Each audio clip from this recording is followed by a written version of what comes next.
Շնորհակալություն։ Ես իհարկե պետքա այս ելույթի շրջանակներում անդրադառնամ երկու ելույթ ունեցողների բանդագուշակություններին, հետո իհարկե խմբակցության անունից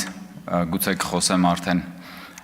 օրակարգի ընդհանուր թեմաների վերաբերյալ, եւ քանի որ հենց նոր այստեղ խոսում էր Արմենուհի Գյուրեղյանը եւ խոսում էր հատկապես բռնապետությունից, Տիկին Գյուրեղյան, եթե Հայաստանում լիներ բռնապետություն, դուք ուղղակի պապանձված կլինեիք։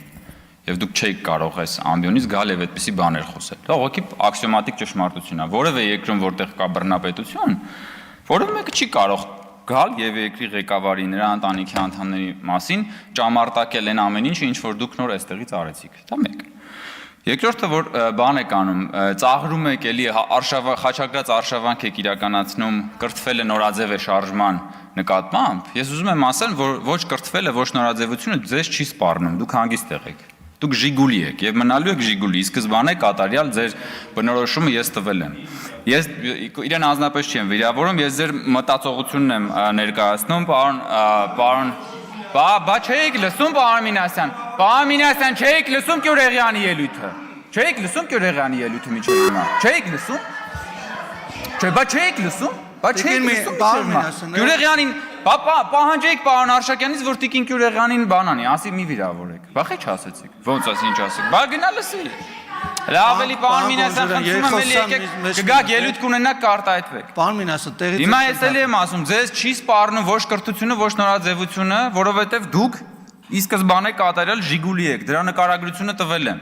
Տգիտության մասին եք խոսում, դուք տգիտության լաբորատոր նմուշ եք, տեղով։ Դանին-Կրյուգերի էֆեկտն եք, էդ էլ եմ տվել։ Դուք մարդ եք, ով որ այսօր Երևանի չէ, Հայաստանի համալսարաններից մեկում դասա տալիս, բայց էլի չեմ դադարի հնչեցնել, երբ որ ասում էր բանը, Բագրատը մտավ Վանաձոր, Անձրևը կտրվեց։ Դա ոնց կարելի է բնագետը, բնագիտության վերաբերյալ դասավանդող մարդը, ոնց կարա տենց բան ասի, ժողովուրդ հասկա, ցնդաբանությունը, եկել աստե կրթությունից է խոսում մարդը։ Եկել է կրթությունից է խոսում, ինչ որ տերմիններ է բանանում, այստեղ ճամարտակում եւ այլն։ Կամ ասենք, բանը ինչքան կարելի է հատկապես ձեր խմբակցության որոշ անդամների կողմից գալ եւ այդպես թիրախավորել վարչապետի կնոջը։ Հատկապես այդքան իջնելով, այդքան էժանանալով։ Ես ուրիշ բացատրություն չեմ կարող գտնել, բացի նրանից, որ դուք ուղղակի դժբախտ մարդ եք։ Միայն դժբախտ մարդը սեփական կյանքում դժբախտ մարդը կարող է այնքան իջնել, որ գա այստեղ եւ վարչապետի տիկնոջ մասին խոսելիս այդքան իջնել։ Եկեք քաղաքական խոսք ասեք, փորձեք ձգտեք քաղաքական խոսք ասել, ձեր քաղաքական խոսքին կարելի է գալ անդրադառնալ, բայց այդ աստիճան պետք չի ընկնել։ Ասում եք իշխանությունը պահելու մոլուցքի մասին միայն կարող եք հպն մտածել։ Մենք իշխանությունը պահելու մոլուցք չենք ունեցել, դրա համար դուք այդտեղ նստած եք հիմա։ Հենց հիմա դրա նստած եք, որովհետև վարչապետը հրաժարական է տվել 2021 թվականին, իմ քայլը խմբակցության падգամավորները վայր են դրել իրենց մանդատները, որպեսզի լինի խորհրդարանական ընտրություններ, որ դուք էլ մանդատները վերցրեք, գարկ ստեղ բան անեք, հանգրվանեք այդ աթոռների վրա։ Ու հիմնականում էլ զբաղվեք պարազիտությամբ, որովհետև որ նայում ենք ձեր քաղաքական գործունեությունը, դուք հիմնականում պարազիտանում եք այս ժողովրդի եւ այս պետության հարկատուների վրա։ Հիմա եկել եք, չգիտեմ ինչեր եք խոսում։ Կրթությունից եք խոսում, ծաղրում եք կրթություն։ Բա իհարկե դուք պետք է ծաղրեք կրթությունը, որովհետև դա ձեր բանին դեմ է։ Ձեր կոդին դեմ է, ձեր ասում եք մեր քաղաքակրթական կոդը, բայց ձեր քաղաքակրթական կոդին դեմ է, ո՞նց պիտի դուք դրա մասին առանց ծաղրելու խոսեք։ Կամ այն մյուսը բանը խոսում է իմ կնոջ աշխատավարձի մասին թվերն է հրապարակում, որը իդեպ հրապարակային է, որովհետև իմ կինը հանդիսանալով պաշտոնյայի կին հայտարարատու անձ է եւ այդ հայտարարագրի մեջ իմ կնոջ աշխատավարձը նշված է։ Եվ հետո հայտնագործություն է անում։ Ասում է, արդյոք սրա մեջ չկա կոռուպցիոն հանցագործություն։ Ինչպիսի հայտը լեռը մուկ ծնեց։ Բա պարզը ձեր համար պետքա աշխատավարձ ստացող մարդը ձեր համար տարօրինակ պիտի լինի։ Բա աշխատավարձ ստանալն է ձեր համար տարօրինակ, ոչ թե հակառակը։ Բա դու գնացել նստել ես հələ շուրջ բոլորդ նայի, դու մեկը կողքը ապօրինի գույքի բռնագազման օրենքով շուրջ բոլորդ նստած մարդիկ անցնում են։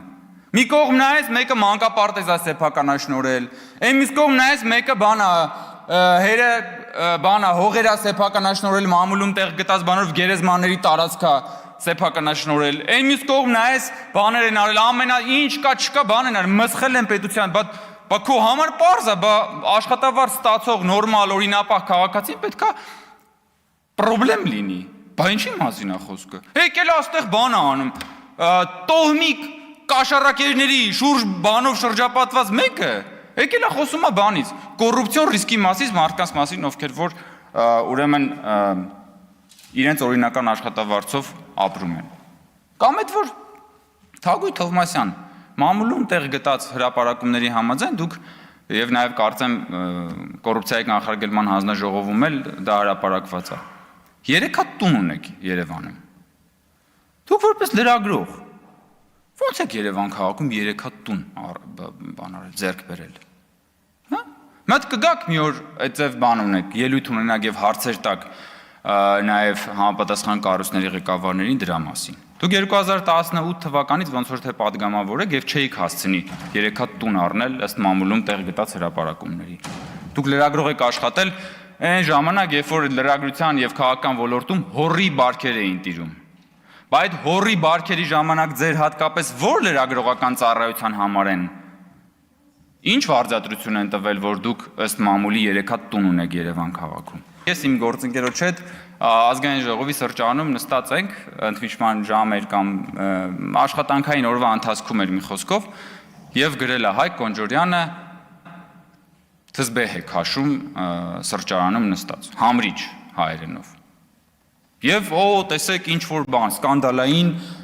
լուր է դա դարձել Հայաստանի մեդիա դաշտում։ Ինչ։ Համրիչը ինձ մեկ-մեկ օգնում է, որպեսզի ես կենտրոնանամ, հա, քաշում եմ համրիչը, որ հետո գամ եւ քաշեմ քո շեֆերի սանձերը։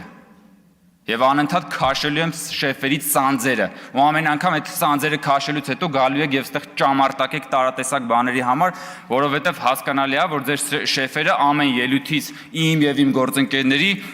այսահարվում են։ Կսիրերես բառը պարոն Մինասյանը։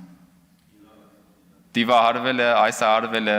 տարբեր հոմանիշներ կարելի է օգտագործել։ Այնպես որ Տիկին Կյուրեղանին, Տիկին Թովմասյանին եւ բոլոր նրանց, ովքեր որ գալու են այս ամբիոնից դատարկաբանություններ հնչեցնել, ես ուղղակի խորհուրդ եմ տալի, հարգելի գործընկերներ, մի քիչ մտածել, աշխատել ձեր վրա, հաղթահարել ձեր սեփական տգիտությունը